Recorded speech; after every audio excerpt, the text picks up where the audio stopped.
Some songs can be a long process and you spend weeks and months just coming back to it and trying out different choruses and verses, and other songs seem to just happen in one session, and Dreams was one of those kind of songs. It really came together in the space of about 3 hours. So throughout the process of making this album, we kept trying out different track listing orders, and we wrote probably 30 songs for this album, a bunch of which didn't make it, and we were really just trying to figure out how we can make the songs flow together and fit as an overall theme. And we ended up with like 11 that we really liked, but the order still wasn't quite working. And I remember our bass player Nathan had said to me, it feels like we need one more like big song with a big catchy chorus. And I started to think back through some of the loops that I've created or ideas that I've been working on, and there was one that I kept listening back to in particular that was called Funky Beat.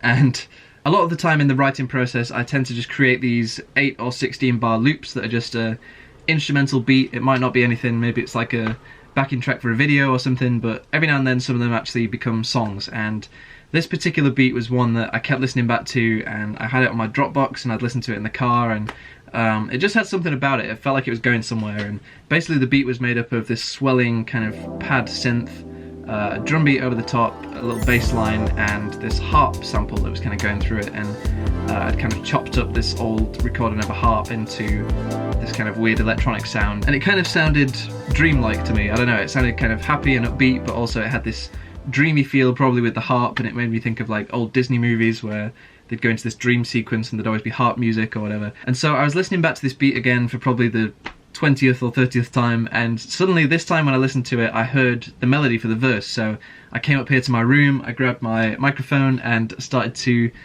put down this melody. You are better than I ever could imagine. There's nobody like you. There's nobody like you. Thinking about what Nathan was saying about having this big catchy chorus, all of a sudden I was just like, this song needs to go to the 1 chord, and it just hits guitars, instruments, everything. Literally I heard the whole melody for the chorus straight away.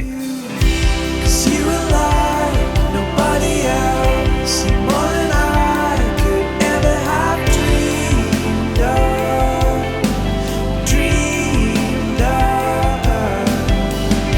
You're better than I ever knew. You're more than I. Just alternating between C and F. It's like really simple chord-wise, and it was just this big, like expansive chorus. And then as I'm tracking that in my room, I go back for another verse, another chorus, and I just again hear the melody for the bridge and the chords and everything, and I wanted the bridge to feel more kind of dreamlike and capturing this idea of like God is more than we dream of. We've only heard a whisper. We've only seen a glimpse. And still your love is better than any other thing. Lyrically, this song really fits with the whole theme of the album Discovery, which is part of the reason we started with it. And the whole theme of Discovery is about discovering the knowledge of God and realizing that any view of God that we have is always going to be too small compared to what God's actually like, and he's always better than we think he is. Any thought that we have of God, however good we think he is, however gracious we think he is, however merciful we think he is always more than that, because he's always more than our minds can actually figure out. And so Discovery is really about this interesting contrast between God being completely beyond anything that we can know or understand. He's completely past figuring out, and yet he still wants us to know him, and he still calls us to pursue getting to know him more and discovering who he is. The bridge of this song comes from Job chapter 26, and there's this huge like imagery and descriptive language talking about God and how amazing and powerful he is.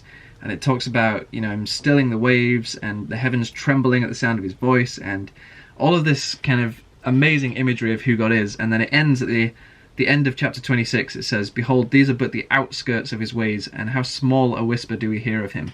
And I love that idea of like God is huge and vast, and you spend all this time in a passage unpacking how amazing God is, and then it still ends with like, but these are just the edges. This is just hearing a little whisper of who he is. And it's trying to get across that idea of like, we've only heard a whisper, we've only seen a glimpse, but still your love is better than any other thing. And even just a whisper, even just a glimpse of how good God is still better than anything else that you'll find on this earth. And so the song all came together that night, and I uploaded it to Dropbox to share with the guys, and immediately when everyone heard it, we were just like, yeah, this song has to go on. This is going to be the first track, it's going to be the first single. And it just captured the whole theme of the album so well, and just musically being one of those 3-minute like big chorus, simple, catchy, and yeah, we were just really happy with it. I'm really excited to be able to share it now because we've been sitting on this song for a while. So yeah, that's the story behind the song Dreams. I hope you guys enjoyed hearing a little bit about how it came about. We look forward to sharing more stuff with you guys soon. Catch you in a bit.